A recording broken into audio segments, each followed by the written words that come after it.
ಇತ್ತೀಚಿನ ಸಂಚಿಕೆಗಳನ್ನು ಜಾಹೀರಾತಿನ ಕಿರಿಕಿರಿ ಇಲ್ಲದೆ ನೋಡಿ.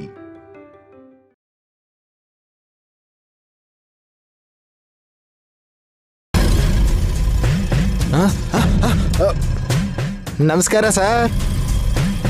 ಏನೋ ಪಕೋಡ, ನಿನ್ ಹತ್ರ ಯಾವ್ದೇ ಕೆಲಸ ಇಟ್ಕೊಂಡ್ರೆ ಹೀಗೆ ಪಕೋಡ ಮಾಡ್ತೀಯಾ? ನನ್ನ ಹೆಸರು ಪಕೋಡ ಅಲ್ಲ ಸರ್, ಪಾಂಡಿ ಕೋಳಿ ರಾಮಕೃಷ್ಣ. ಎಷ್ಟು ಸರಿ ಹೇಳ್ಬೇಕು ಸರ್ ನಿಮ್ಗೆ? ಅಷ್ಟು ಲೆಂತ್ ಬೇಡ, ಶಾರ್ಟ್ ಕಟ್ ಸಾಕು. ಶಾಪಿಂಗ್ ಮಾಡೋಣ ಬಾ. ನಿಮ್ಮ ಆಫೀಸಲ್ಲಿ ಕೆಲಸ ಕೊಟ್ಟು ನನ್ನ ಜೀವನದ ಜೊತೆ ಆಡ್ಕೋತಿದ್ದೀರಾ ಸರ್.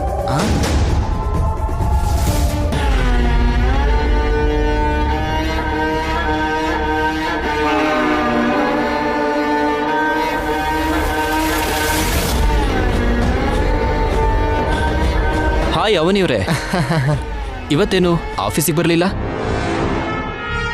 ನಿಮ್ಮ ಅಣ್ಣನ ಫ್ರೆಂಡ್ ಶ್ರೀಕರ್ ಕೂಡ ಆಫೀಸಿಗೆ ಬಂದು ಅರ್ಜೆಂಟ್ ಕೆಲಸ ಅಂತ ಹೇಳಿ ಬೇಗ ಹೊರಟೋದ್ರು.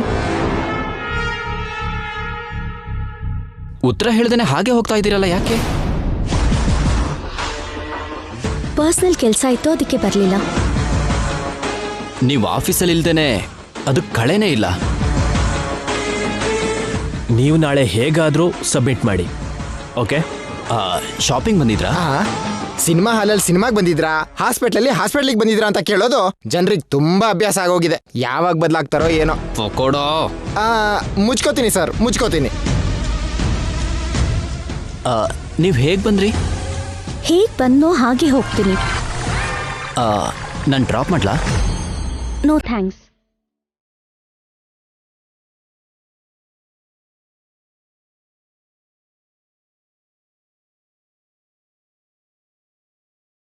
ಅಂದವಾಗಿರೋರಿಗೆ ಇಷ್ಟಾದ್ರೂ ಆಟಿಟ್ಯೂಡ್ ಇರಲೇಬೇಕು. ಯಾರ್ದು ಕಾರು? ಒಳಗಡೆ ಶ್ರೀಕರ್ ಸಾರ್ ಇದ್ದಾರೆ ಸರ್. ಬೇಕಾಗಿರೋದ್ನೆಲ್ಲ ತಗೊಂಡ್ಯಾ? ಏನಾಯ್ತು, ಹಾಗಿದೀಯಾ? ಹೇಳ್ತೀನಿ, ನಡೀರಿ.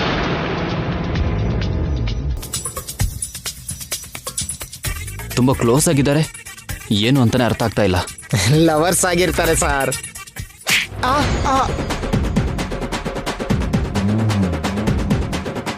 ನಾನು ಅವನಿ ವಿಷಯದಲ್ಲಿ ಒಂದು ಒಪಿನಿಯನ್ಗೆ ಬಂದಿದ್ದೀನಿ, ಅದನ್ನ ಹಾಳು ಮಾಡಬೇಡ. ಸರಿ ಸರ್. ಹೌದು, ಈ ತಿಂಗಳು ನೀನು ಕೊಡ್ಬೇಕಾಗಿರೋ 200 ರೂಪಾಯಿ ಕೊಟ್ಟಿಯಾ? 5 ಲಕ್ಷ ಸಾಲ ಕೊಟ್ಟು ಪ್ರತಿ ತಿಂಗಳು 200 ಕಟ್ತಿದ್ರೆ ಹೀಗಾದ್ರೆ ನನ್ನ ಸಾಲ ಯಾವಾಗ ತಿರುತ್ತೆ ಸರ್? ಅಗ್ರಿಮೆಂಟಿಗೆ ಸೈನ್ ಹಾಕಿದ್ಯಾ, ಇನ್ನೇನು ಮಾಡೋಕ್ಕಾಗಲ್ಲ, ಬಾ. ಈ ಸ್ಯಾಡಿಸ್ಟ್ ಹತ್ರ ಸರಿಯಾಗಿ ಸಿಕ್ಕಾಕೊಂಡಿದ್ದೀನಿ. ಏಯ್, ನನಗೆ ಮೈಂಡ್ ವಾಯ್ಸ್ ಕೇಳಿಸುತ್ತೆ. ಅಮ್ಮೋ, ನಡೀರಿ ಸರ್.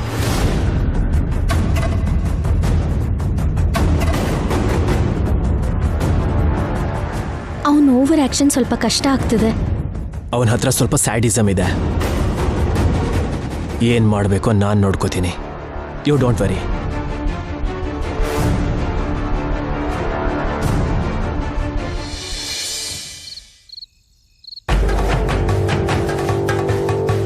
ಹೇಳಿ ಅಪ್ಪ. ನಾವು ಕೋರ್ಕೊಳ್ಳೋ ಹುಡುಗಿ ಜೊತೆ ನಿನ್ನ ಮದುವೆ ಮಾಡಬೇಕು ಅಂತ ನಾವು 1000 ಪ್ರಯತ್ನಗಳನ್ನ ಮಾಡ್ತಿದೀವಿ. ಅದ್ರಲ್ಲಿ ಒಂದ್ ಪ್ರಯತ್ನ ಅಂತ ಯಾಗ ಮಾಡ್ಬೇಕು ಅಂತ ನಿರ್ಧಾರ ಮಾಡಿದ್ವಿ. ನೀನು ಮಾತ್ರ ನಮ್ಗೆ ಸಹಕರಿಸದೇ ಇರೋ ಅವನಿ ಪರ ನಿಂತು ನಮ್ ಪ್ರಯತ್ನ ಹಾಳು ಮಾಡ್ದೆ. ನೀನು ಮಾಡಿದ್ದು ನಮ್ಗೇನು ಇಷ್ಟ ಆಗ್ಲಿಲ್ಲ ಶ್ರೀ. ಒಂದ್ ಸಮಯದಲ್ಲಿ ಮದುವೆ ಬಗ್ಗೆ ನಿನ್ನ ಪಾಡಕ್ ಪ್ರಯತ್ನನ ನೀನು ಮಾಡ್ತಾನೆ ಇದ್ದೆ. ಈ ಮಧ್ಯೆ ನೀನಂತ ಯೋಚನೆ ಮಾಡದೇ ಇರೋದು ನಮಗ್ ತುಂಬಾ ಆಶ್ಚರ್ಯ ಆಗ್ತಿದೆ ಶ್ರೀಕರ್. ಅವನಿಗೆ ನಾವೆಷ್ಟು ಮಾಡಿದ್ದೀವಿ, ಬದಲಾಗಿ ಅವನಿ ಕೂಡ ನಮಗೋಸ್ಕರ ತುಂಬಾ ಮಾಡಿದಾಳೆ. ಅದನ್ನ ಇಲ್ಲ ಅಂತಿಲ್ಲ, ಆದ್ರೆ ಇವತ್ತು ದೇವಸ್ಥಾನದಲ್ಲಿ ಅಷ್ಟು ಮೊಂಡತನದಿಂದ ವರ್ತಿಸಿದ ರೀತಿ ಮಾತ್ರ ನನಗಿಷ್ಟ ಆಗ್ಲಿಲ್ಲ. ವಿಗ್ರಹಕ್ಕೋಸ್ಕರ ಪ್ರಾಣ ಕೊಡೋಷ್ಟು ಸಾಹಸ ಮಾಡಿರೋ ಅವನಿ ಯಾಗದಲ್ಲಿ ಕೂತ್ಕೊಳ್ಳಿಲ್ಲ ಅಂದ್ರೆ ಯಾವುದೋ ಬಲವಾದ ಕಾರಣ ಇದ್ದೇ ಇರುತ್ತೆ ಅಂತ ನಮಗ್ ಅರ್ಥ ಆಯ್ತು. ಆ ಕಾರಣದ ಬಗ್ಗೆ ನೀನ್ ತಿಳ್ಕೋತೀಯಾ, ನಮ್ಮನ್ ತಿಳ್ಕೊ ಅಂತೀಯಾ? ಇಲ್ಲಾಂದ್ರೆ ನಿನ್ಗೆ ಆ ಕಾರಣದ ಬಗ್ಗೆ ಗೊತ್ತಿದ್ರೆ ಹೇಳು ಶ್ರೀಕರ್. ನಿನಗೆ ಖಂಡಿತ ಗೊತ್ತೇ ಇರುತ್ತೆ.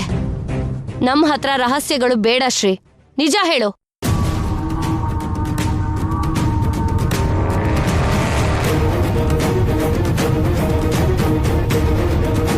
ಹೇಳು ಶ್ರೀಕರ್. ಏನ್ರಿ, ಒಂದ್ ಕೆಲ್ಸ ಮಾಡೋಣ. ಹೇಳು ವೇದ. ಅವನೀನ ಅಮ್ನವ್ರ ಮುಂದೆ ನಿಲ್ಸಿ ಆ ಕಾರಣ ಏನು ಅಂತ ಹೇಳಲಿಲ್ಲ ಅಂದ್ರೆ ಅಮ್ನವ್ರ ಮೇಲೆ ಆಣೆ ಅಂತ ಹೇಳೋಣ.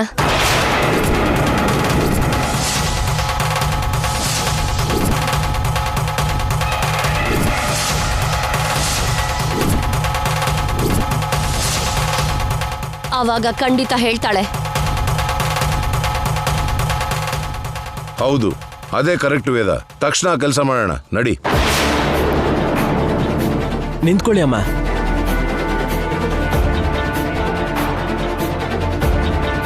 ದೇವಸ್ಥಾನದಲ್ಲಿ ಸಹಾಯಕ್ಕೆ ಅಂತ ಕರ್ಕೊಂಡು ಹೋಗಿ ಯಾಗದಲ್ಲಿ ಕೂತ್ಕೊ ಅಂತ ಹೇಳಿದ್ರಿ. ಆಗಲ್ಲ ಅಂದಿದ್ದಕ್ಕೆ ಕಾರಣ ಹೇಳಿ ಅಂತ ಬಲವಂತ ಮಾಡಿದ್ರಿ. ಇವಾಗ ದೊಡ್ಡ ದೊಡ್ಡ ನಿರ್ಧಾರ ತಗೋತಿದ್ದೀರಾ. ನೀವು ಅನ್ಕೊಳ್ಳೋದನ್ನ ಮಾಡೋಕ್ಕೂ ಮುಂಚೆ ನಾನೊಂದು ಪ್ರಶ್ನೆ ಕೇಳ್ತೀನಿ, ಅದಕ್ಕೆ ಮೊದಲು ಉತ್ತರ ಕೊಡಿ.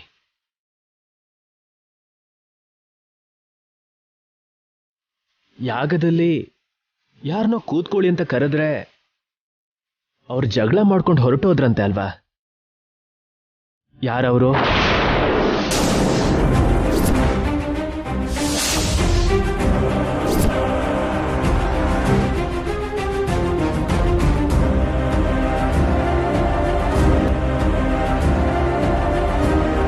ಜಗಳ ಮಾಡ್ಕೊಂಡು ಹೊರಟು ಹೋದ್ರು ಅಂದ್ರೆ ಅವ್ರ ಕಡೆಯಿಂದ ಬಲವಾದ ಕಾರಣ ಏನೋ ಇದ್ದೇ ಇರುತ್ತಲ್ವಾ?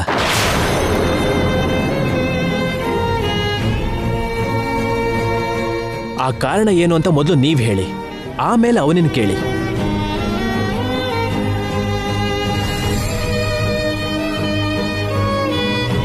ನನ್ ಮದ್ವೆ ನಡೆಯೋ ಯಾಗದಲ್ಲಿ ಅವರಿಗಷ್ಟು ಪ್ರಾಮುಖ್ಯತೆ ಕೊಟ್ಟಿದ್ದೀರಾ ಅಂದ್ರೆ ಅವ್ರು ಖಂಡಿತ ನಮಗೆ ಬೇಕಾಗಿರೋ ವ್ಯಕ್ತಿನೇ ಆಗಿರ್ತಾರೆ.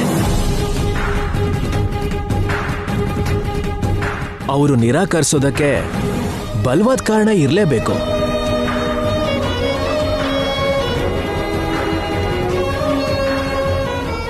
ಮೊದಲು ನೀವು ಆ ರಹಸ್ಯದ ಬಗ್ಗೆ ಹೇಳಿ ಅಪ್ಪ. ಆಸೆನ ತೋರಿಸಿ ಕೊನೆ ನಿಮಿಷದಲ್ಲಿ ಖಾಲಿ ಕೈ ತೋರಿಸಿದ್ರೆ ಆಗ ನಿಮಗ್ ನೋವು ಅರ್ಥ ಆಗತ್ತೆ. ನೀವ್ ಆಸೆ ಪಡ್ತಿರೋ ಸೊಸೆ ಈ ಜನ್ಮದಲ್ಲಿ ಸಿಗಲ್ಲ. ಅಮ್ಮ ಹೇಳಿ ಅಮ್ಮ.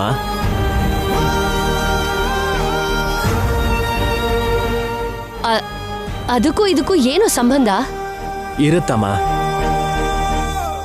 ನೀವು ಕಾರಣ ಹೇಳೋದಕ್ಕೆ ತಯಾರೇ ಇಲ್ಲ ಅಂದ್ರೆ ಅರ್ಥ ಏನು? ಅವ್ರ ಕಾರಣ ಅವ್ರಿಗಿರುತ್ತೆ ಅಲ್ವಾ?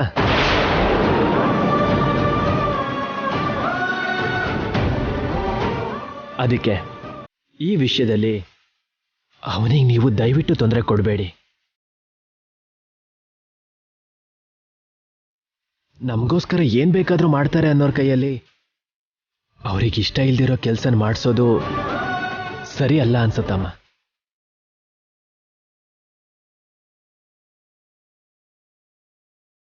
ಸರಿ ಶ್ರೀ, ಆಗಿದ್ದೇನೋ ಆಗೋಯ್ತು. ಇಲ್ಲಿಗೆ ಈ ವಿಷಯನ ಬಿಟ್ಬಿಡೋಣ.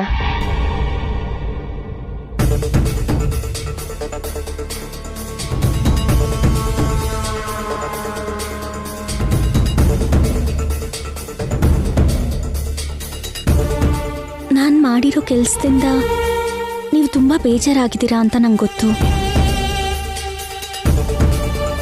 ಶ್ರೀಕರ್ ಅವ್ರು ಹೇಳ್ದ ಹಾಗೆ ನನ್ನ ವೈಯಕ್ತಿಕ ಕಾರಣಗಳು ನನಗಿರುತ್ತೆ. ದಯವಿಟ್ಟು ತಪ್ಪಾಗಿ ತಿಳ್ಕೊಬೇಡಿ.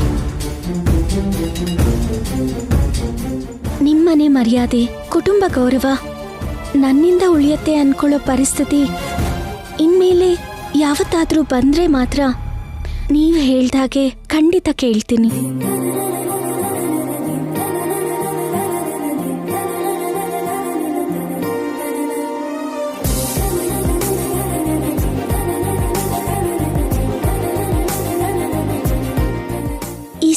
ರೂಪದಲ್ಲಿ ನಿಮಗೆ ಮಾತು ಕೊಡ್ತಿದ್ದೀನಿ.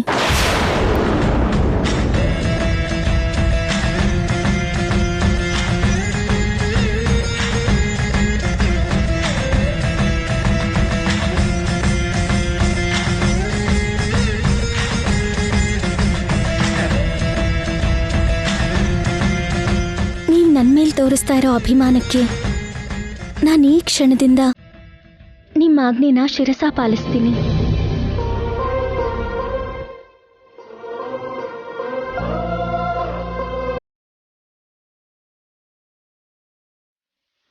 ಇವಾಗ ಆ ವಿಷಯ ಎಲ್ಲ ಯಾಕೆ? ನಾಳೆ ದೀಪಾವಳಿ ಹಬ್ಬ ಅಲ್ವಾ? ಎಲ್ರೂ ಸೇರಿ ಆನಂದವಾಗಿ ಹಬ್ಬ ಮಾಡೋಣ, ಸರಿನಾ? ಇವಾಗ ಹೊರಡಿ.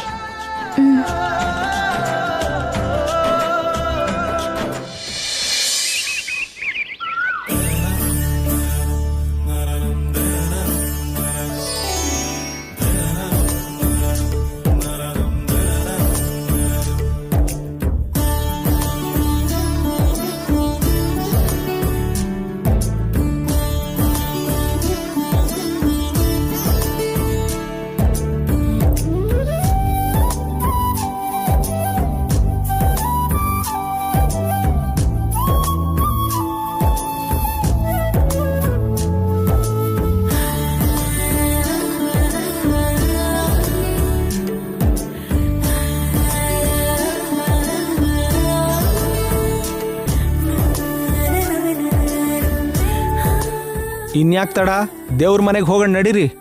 ಕರ್ದಾಗ ಹೋಗ್ಬೋದು ಬಿಡಿ. ಇವ್ರಿನ್ನೂ ಯಾಕೆ ಬಂದಿಲ್ಲ?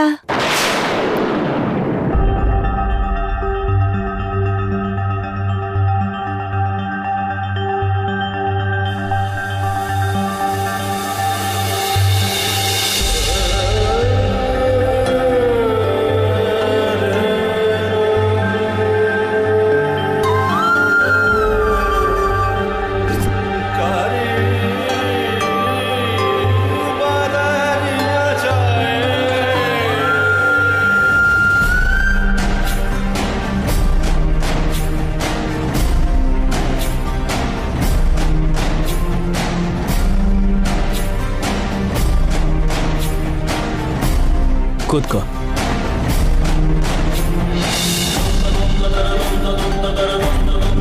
ನಮ್ಮ ಮನೇಲಿ ಯಾವ ಗೆಸ್ಟ್ಗಳು ಇಷ್ಟು ದಿನ ಇರಲಿಲ್ಲ.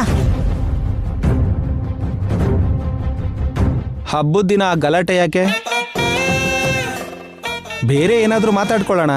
ಇವತ್ತು ದೀಪಾವಳಿ ಅಲ್ವಾ, ಅದ್ರ ಬಗ್ಗೆ ನಾಕ್ ಮಾತಾಡ್ಕೊಳ್ಳೋಣ. ಅಷ್ಟಕ್ಕೂ ದೀಪಾವಳಿ ಯಾಕೆ ಆಚರಿಸ್ತಾರೆ ಭಾವ? ಏನಿದೆ ಪಟಾಕಿ ಹೊಡೆಯೋದಕ್ಕೆ? ಅಲ್ಲ ಲಾವಣ್ಯ ಅವರೇ, ಸತ್ಯಭಾಮ ತನ್ನ ಗಂಡ ಶ್ರೀಕೃಷ್ಣನನ್ನ ಕಾಪಾಡ್ಕೊಳ್ಳೋದಕ್ಕೋಸ್ಕರ ನರಕಾಸುರನ ಜೊತೆ ಯುದ್ಧ ಮಾಡಿ ವಿಜಯ ಸಾಧಿಸಿದ್ಲು. ಕೆಟ್ಟದ್ದು ಸೋತು ಒಳ್ಳೇದ್ ಗೆದ್ದಿದ್ದಕ್ಕೆ ಎಲ್ಲರೂ ದೀಪಾವಳಿ ಆಚರಿಸ್ತೀವಿ.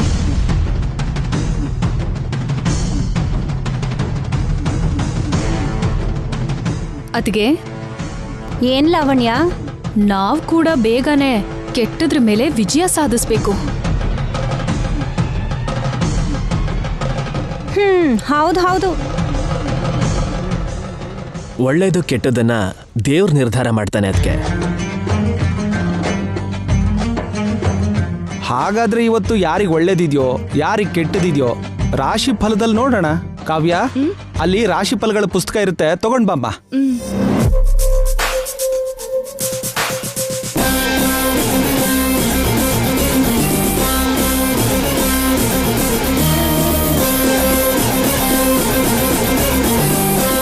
ಮೊದಲು ನನ್ನ ನಕ್ಷತ್ರ ನೋಡ್ಕೋತೀನಿ.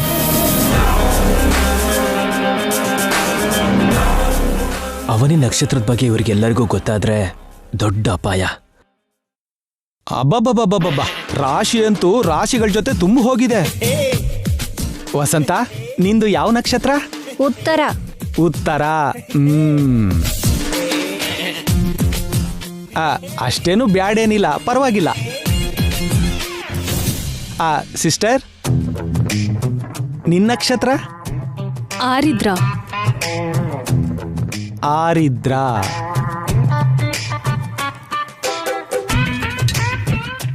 ಇಲ್ಲಿಂದ ಹೋಗೋದೇ ಒಳ್ಳೇದು. ನಿನ್ನ ರಾಶಿಯವ್ರಿಗೆ ಸೋಲೆ ಇಲ್ಲ ಸಿಸ್ಟರ್. ನೀನು ಮಿಸೈಲ್ ತರ ಅನ್ಕೊಳ್ಳೋದೇ ತಡ ಹಾರ್ಕೊಂಡು ಹೋಗ್ತೀಯಾ.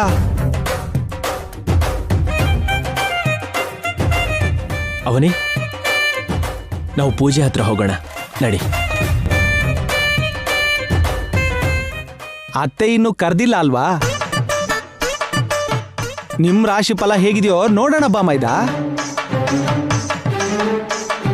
ನಿನ್ ನಕ್ಷತ್ರ ಏನು? ಅವಂದು ರೋಹಿಣಿ ನಕ್ಷತ್ರ. ಓಹೋ, ಬಾಮೈದನ್ ರಾಶಿ ಫಲ ಹೇಗಿದೆ ಅಂದ್ರೆ, ಅಣ್ಣ ನೋಡೋ ಅವಶ್ಯಕತೆ ಇಲ್ಲ. ನಮ್ ಶ್ರೀಕರ್ ಜಾತಕ ಚೆನ್ನಾಗಿದ್ದಿದ್ರೆ ಇಷ್ಟೊತ್ತಿಗೆ ಮದ್ವೆ ಆಗಿರ್ತಿತ್ತಲ್ವಾ.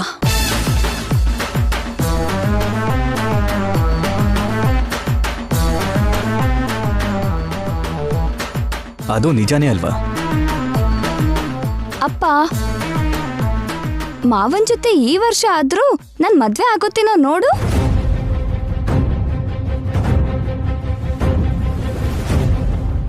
ನಿನ್ ವಿಷಯ ಆಮೇಲೆ ನೋಡೋಣ ಬಿಡು. ಅವನಿ ಜಾತಕ ಹೇಗಿದೆಯೋ ನೋಡೋಣ ಮೊದ್ಲು.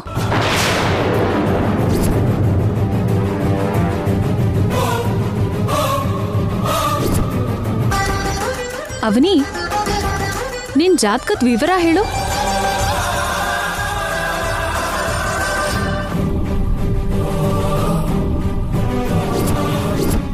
ನಕ್ಷತ್ರ, ರಾಶಿ, ವಾರ, ಮಾಸ.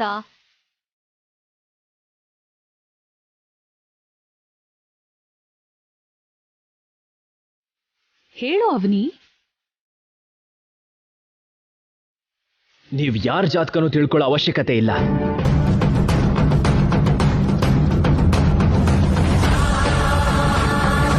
ಇನ್ನೀ ಟಾಪಿಕ್ ಅನ್ನು ಬಿಟ್ಬಿಡಿ. ಯಾಕಷ್ಟು ಸೀರಿಯಸ್ ಆಗ್ತೀಯಾ ಬಾಮೈದ? ಬಿಟ್ಬಿಡಿ ಅಂದೆ ಅಲ್ವಾ? ಇವ್ರ ಜೊತೆ ಒಟ್ಟಿಗಿರೋ ಬದಲು ನಾವು ಆ ಕಡೆ ಹೋಗಿ ರಿಲ್ಯಾಕ್ಸ್ ಆಗೋದು ಒಳ್ಳೇದು ಭಾವ. ನಡೀರಿ.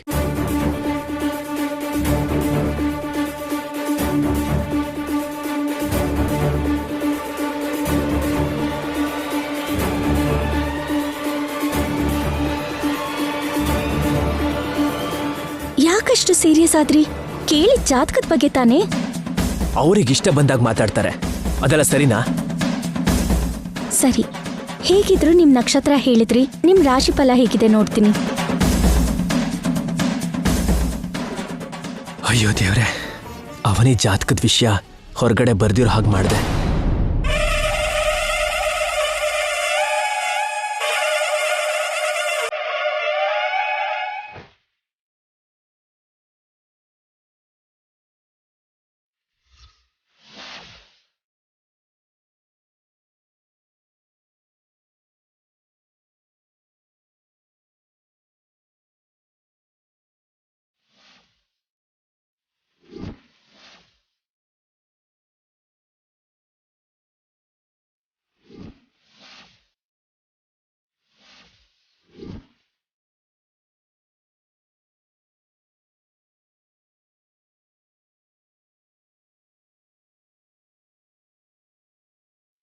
ಜ್ಯೋತಿಷ್ಯರ್ ಹಾಗೆ ಅಷ್ಟು ಸೀರಿಯಸ್ ಆಗಿ ಯಾಕೆ ಓದ್ತಿದೀಯಾ?